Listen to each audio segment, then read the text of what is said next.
Prepare Minder Being for Us. Halo teman-teman, di episode kali ini barengan sama aku Aca, kita bakal ngebahas seputar salah satu beasiswa nih yang lagi ngehits banget di kalangan mahasiswa dan tengah berlangsung.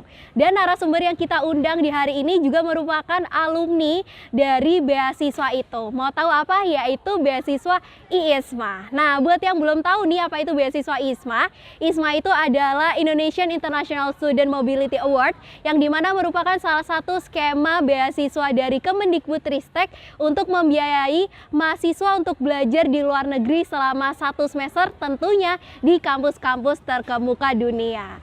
Nah, mau tahu gimana sih cerita dari para narasumber ini? Bisa langsung, ini dia, boleh kenalan diri dulu.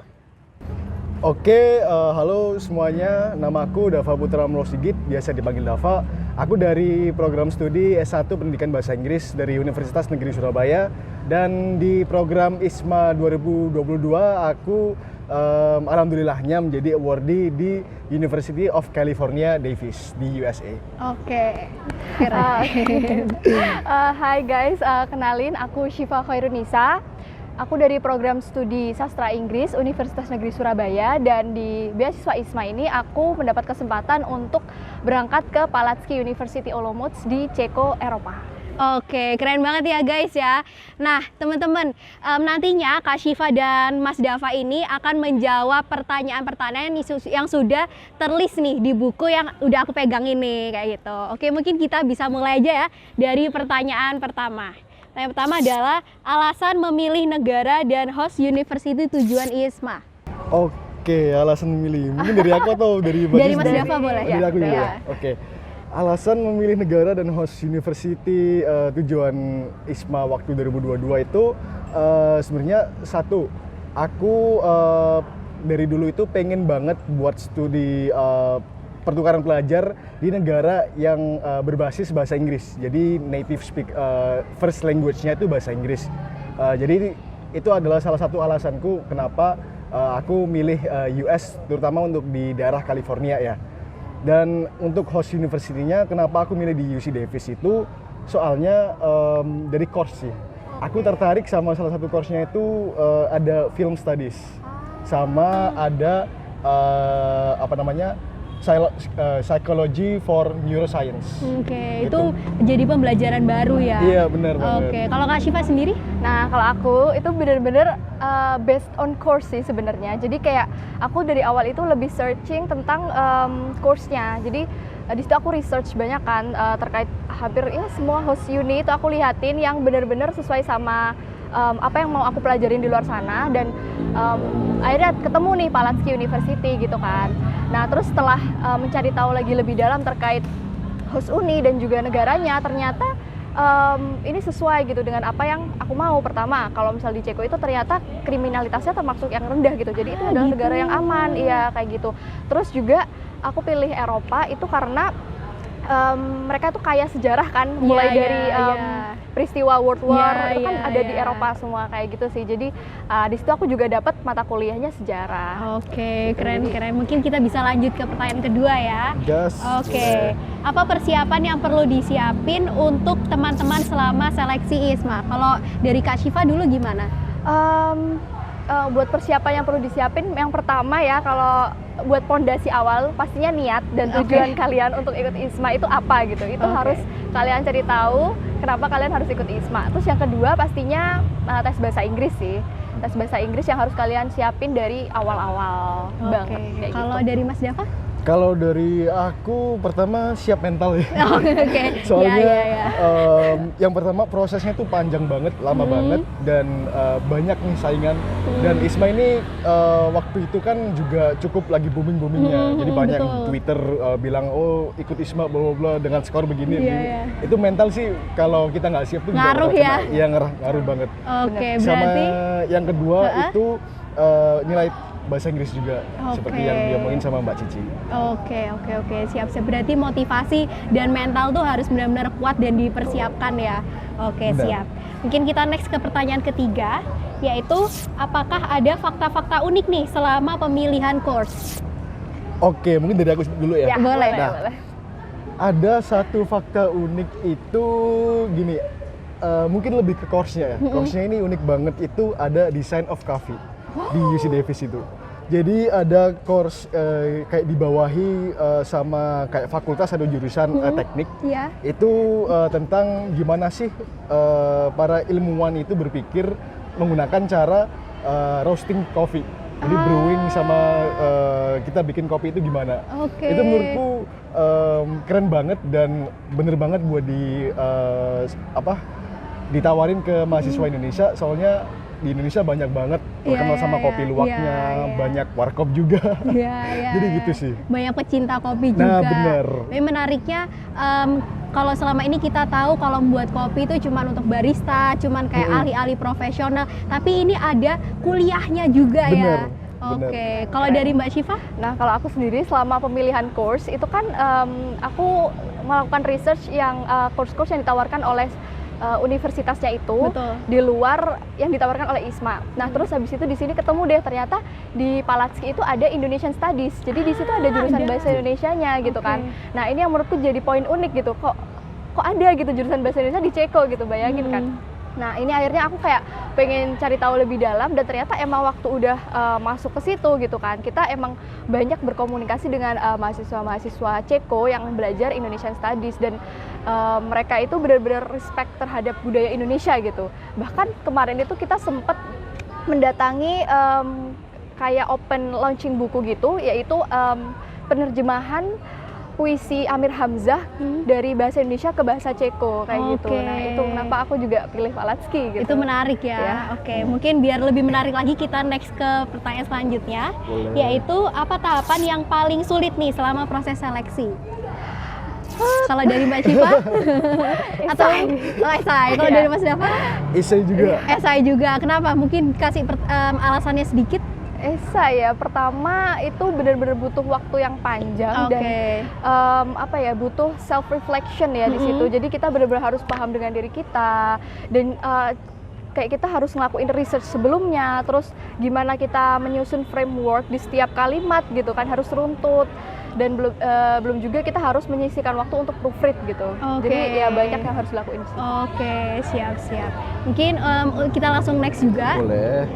Yaitu kalau dari pengalaman nih dari Mbak Syifa dan Mas Dava, tips and trick apa sih yang biasanya dilakukan untuk penulisan esai tadi? Kan tadi udah terbilang sulit ya, paling sulit. Ini menurutku lebih cocok dijelasin sama Mbak Syifa ini, soalnya aku lihat esainya ini keren banget, tapi mungkin aku bisa ngasih dikit lah ya. Oke, boleh ya. Mungkin Mbak Syifa dulu. Singkatnya nih ya, kalau misal esai yang pertama kalian harus research sebelum nulis esainya, itu harus semua yang mau kalian tulis, jadi nggak bisa langsung asal nulis gitu kan. Nah, waktu nulis jangan lupa juga untuk pastikan runtut gitu yang kalian tulis, kerangka berpikir kalian itu runtut. Dan yang terakhir pastinya proofread, tapi jangan sampai menghilangkan authenticity dari esai kalian gitu. Jadi jangan sampai kehilangan identitas diri kalian, karena kalau proofread kan kebanyakan saran dari ini terus kayak kita akhirnya nggak tahu nih kita mau kemana gitu kan, kayak gitu. Bener. Kalau dari Mas Dava ada tambahan? Kalau dari aku sih mungkin lebih ke, menurutku penulisan esai itu ibaratnya marketing diri kita sendiri ya. Jadi kita harus menggunakan kata-kata dan juga menunjukkan value yang bisa selling, yang menunjukkan kalau kita itu unik, kalau kita itu layak gitulah untuk mendapatkan beasiswa ini. Berarti yang terpenting yaitu teman-teman riset ya. Dan untuk pertanyaan selanjutnya, nah, kalau tadi kan habis dari esai, kita lanjut nih ke seleksi selanjutnya. Hal apa yang tidak direkomendasikan pada saat interview? Apa nih, Dev? Kalau yang paling tidak direkomendasikan ya, mungkin waktu interview kabur gitu. Itu artinya nggak niat sih ya? Iya, niat. Tapi mungkin lebih ke kesiapannya ya. Kayak mungkin menggunakan pakaian yang rapi, atau di tempatnya juga cari tempat yang kondusif untuk melakukan interview, bukan yang tempat umum. Itu juga menurutku penting banget sih, dan mungkin juga cek jaringan sih. itu juga penting. Oh, berarti ini secara online waktu Iya, itu? secara online. Oh gitu, oke. Kalau dari Mbak Syifa sendiri, kalau untuk interview ada nggak kayak persiapan mental atau apa gitu? Iya, ada. Jadi sebelum interview itu pastikan kalian paham essay kalian gitu ya, karena hampir semua pertanyaan itu pasti merujuk ke essay gitu. Dan kalau bisa mock interview itu juga disarankan.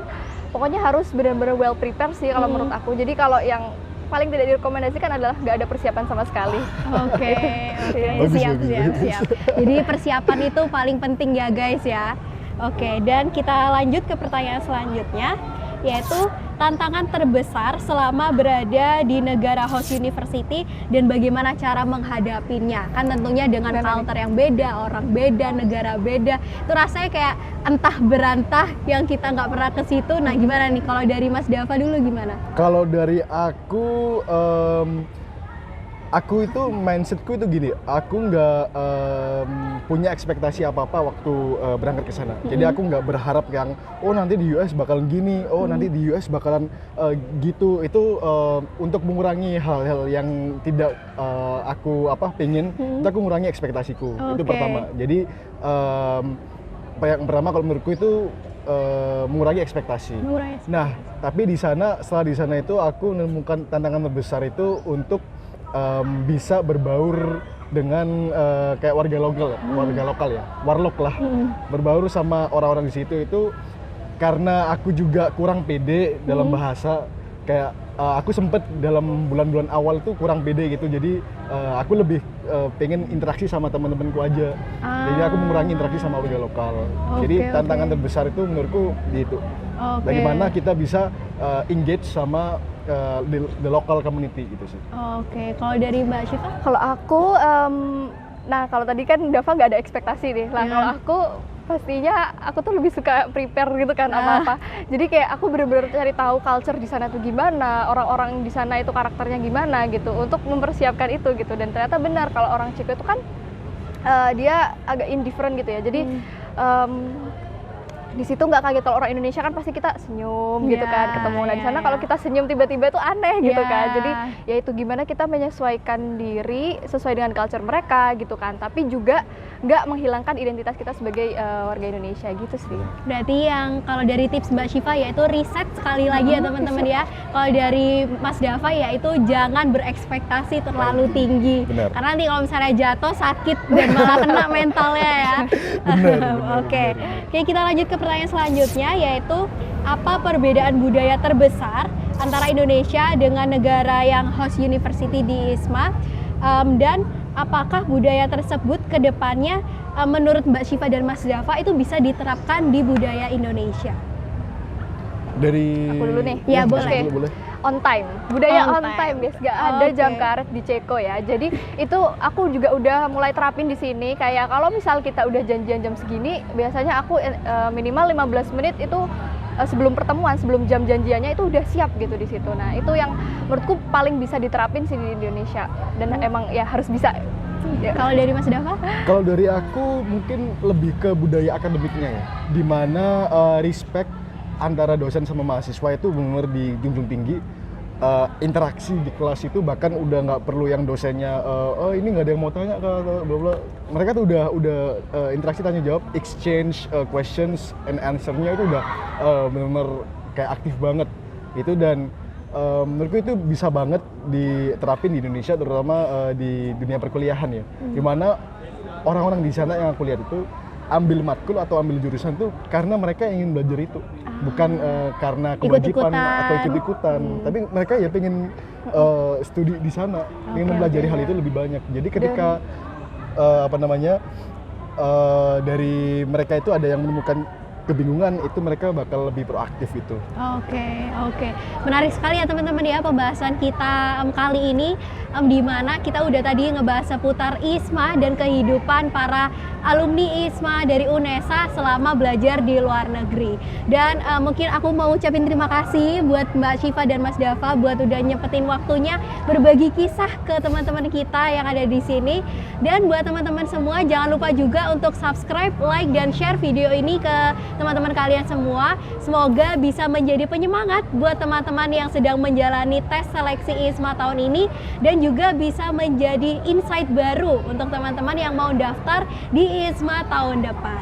Oke, aku Aca, PPRN Leader Being for Us, and see you next video. Bye-bye.